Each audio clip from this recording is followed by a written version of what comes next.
Hello, hello, and welcome to yet another David Messiah YouTube presentation where our watchwords are to teach and to build back up the kingdom of Zion. And my name is Sidney Thomas. I'm the founder and the moderator of this YouTube channel. The title of this particular presentation is Kabbalah Defined, Druid Defined, and the Ancient Schools of the Negro Prophets. Kabbalah defined, Druid defined, and the ancient schools of the Negro prophets. And the topic arises at this particular time because in some of my recent uploads I've been suggesting that the Shouter Baptist, Spiritual Baptist, Shango Baptist community here in Trinidad is a retention of the house of David. And in its spiritual practices, share or have retained some of what was done in the ancient Negro schools of the prophets. So it's been a retention, sort of father to son, mother to daughter, not necessarily blood, but certainly spiritual father to spiritual son, spiritual mother to spiritual daughter. And that has gone all the way back to the original schools of the Negro prophets. And it comes about because this, in effect, is what Kabbalah is or was supposed to be. Kabbalah is when I try to understand etymologically by going back to the ancient Paleo-Hebrew definition what Kabbalah was, and what using Urim and Tumim as the sort of tool of investigation to get spiritual guidance and insight into that. And what I was guided was that the word was not Kabbalah in the Paleo-Hebrew, it was Gawalat. Gawalat. And this is discussed in one of two audio tapes to which I direct your attention in the description box, where I've gone into this particular inquiry in detail. It was shared initially with beloved brother Big Levi and beloved brother Abdullah Seer back in February, when brother Abdullah Seer was talking about the Zohar at some length. And so I kind of got into the Kabbalah issue through what he was talking about the Zohar. Because that too is related. But in this particular presentation, I just deal with the findings that I obtained at that time as to the etymological root of the word Kabbalah and the etymological root of the word Druid, because of the idea that the Druids were priests. Because we talk about, the Druidic priests. We talk about Merlin the magician as the sort of Druidic priest par excellence that, everybody would first think of if you talk about a Druidic priest. So I looked specifically at those two words. And what I found was, in the case of Kabbalah, the original Paleo-Hebrew is actually the word Gawalat, which is, first of all, which when the meaning is extracted from the pictographs that were used to depict that word, the meaning that we get in sort of free form definition is, quote, the tether of the one that watches over the sheep of his pasture. And that is an approximation, unquote. Okay, so this is a picture of returning back to the Most High through the various steps or sephirot of the Kabbalistic tree of life. That is the picture that is then drawn. But it is interesting that from the word gawalat, we can easily draw out the word Gauls, because the original Gauls of Western Europe were our people, Negro people, and they were practitioners of Gawalat, what today we would call Kabbalah. And likewise, they were the people that we call Celts. They also go back to this very same word because they too were practitioners of Gawalat, seeking to kind of elevate oneself spiritually, going sphere by sphere up the tree of life. And this was also what they did in the schools of the prophets, the ancient schools of the prophets. Okay, I find it fascinating, this result, and in a way, it makes sense because wherever we went, for example, the island or the land of Hawaii in the South Pacific, there was populated also by our people, and Hawa means the high, so it's a reference to the Most High.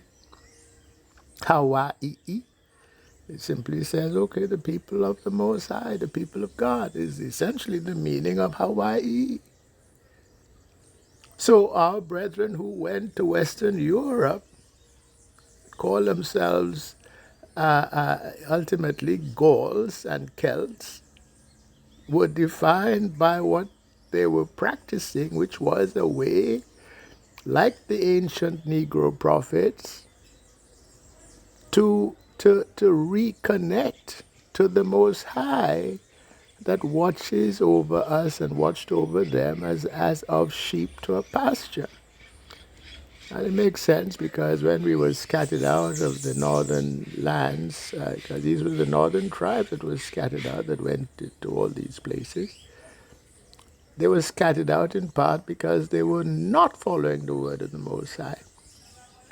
And so they had made that sort of pact amongst themselves that once they got to those promised lands, that's what they would do. So they named themselves accordingly. So it makes perfect sense.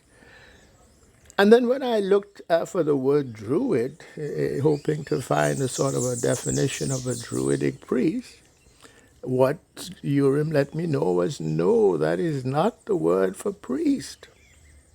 The word for priest was teshog, or I shouldn't say priest, for the Kabbalists, was teshog. And with a free form kind of definition, what it means is ultimately he with eyes to see signs and with teeth to bite. He with eyes to see signs and teeth to bite.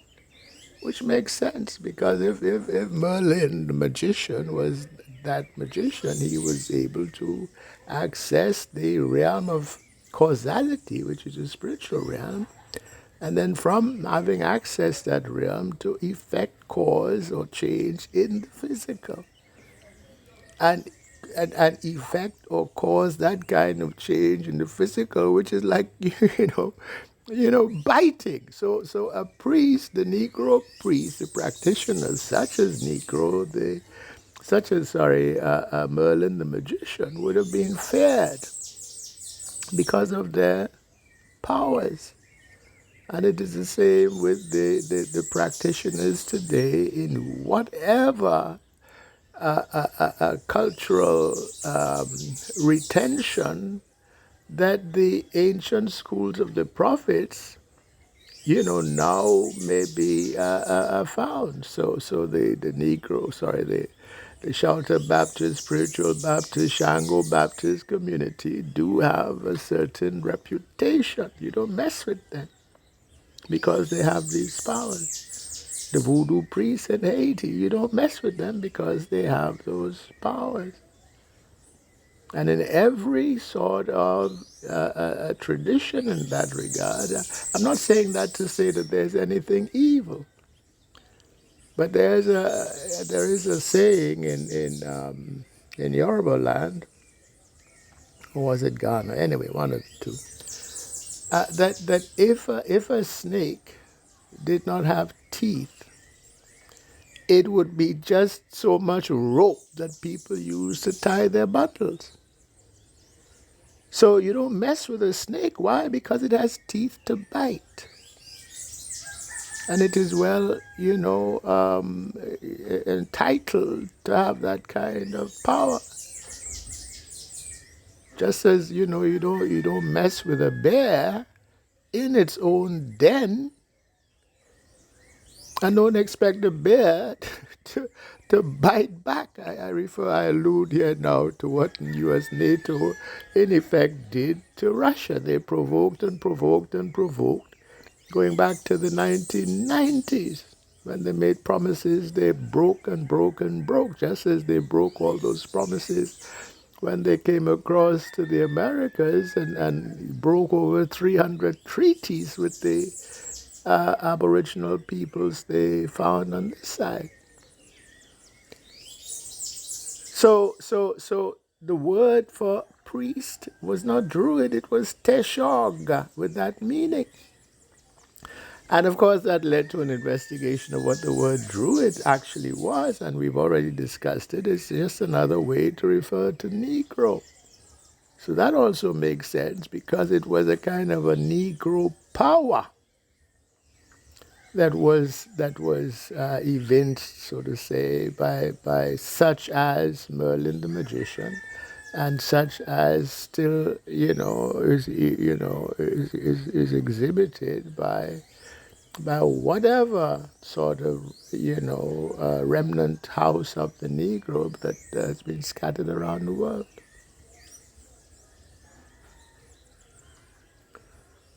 So. So that's the broad topic. As I said, I shared those works, those audio tapes back in February with Brother Abdullah Ser and Big Levi back in February when Brother Abdullah was talking about Zohar, because Zohar also comes into it. But I don't address that word here in this particular talk. This one is just about Kabbalah and about Druid, which leads to the other word Teshog. And as we await now to the restoration of the kingdom of Zion and the reestablishment of the throne of David, more and more such sort of illumination will have to be brought, because it's one thing to have imbibed a certain spiritual technology from one's spiritual parents, but it's another thing now to put the whole thing in overall context, which is part of what Kabbalah is supposed to do, to give you that broader picture of what it is, going from sphere number 10 at the bottom of the tree, and you're going to number 9, and you're going to number 8, and you're going to number 7, and so forth. And at every sphere you sort of learn and master different sort of spiritual faculties. But that in effect is what the cultural and spiritual retention of Negro spiritual practice has been. When we have the idea that yes, if you want to learn about kingship, you work with Shango. If you want to learn about femininity, you work with Oshun. If you want to learn about, so different ones of the Orisha actually may be identified with different spheres on the tree of life, which is what Kabbalah also tries to teach. Now, the big difference with the sort of Jewish idea of Kabbalah, and I have to say so-called Jewish, because they're trying to do it as a sort of an intellectual exercise. Okay, and to some extent that is necessary and useful. But ultimately, it is a spiritual practice in the spiritual technology. So it is necessary to sort of marry the intellectual sort of understanding of the matter with the practical spiritual understanding of the matter, which is what in the various Negro retentions we have excelled at, and indeed excelled at it to a fault, because I well remember, having joined an Akan group in the United States. I had a teacher there that, I mean, yes, she's good. She was good at giving, the practicum, so to say, but trying to get the broader understanding was simply, like pulling teeth. I mean, you couldn't get it. So to get that broader picture, I think one has to like spend years, maybe decades, when it would just sort of emerge of itself, so to say. When you practice something enough, eventually you get to some broader understanding of what it is. But I was looking for something much. I was very impatient as to that, the rate at which that was going. And indeed, she might never have been able to sort of give that grand sort of overview in an intellectual way at all. I rather doubt that she would have been able to do that. So, as Zion now is restored, some of the understanding and the marrying of the intellectual with the spiritual, which has to take place to get to that deeper understanding, some of that will be happening. And it is in part with that in mind that I now want to bring to you the subject of this particular presentation. So with that, all praises, all glory, all thanks, all exaltation be unto the Most High, Yahweh. And to all of you listening, I say, Shalom.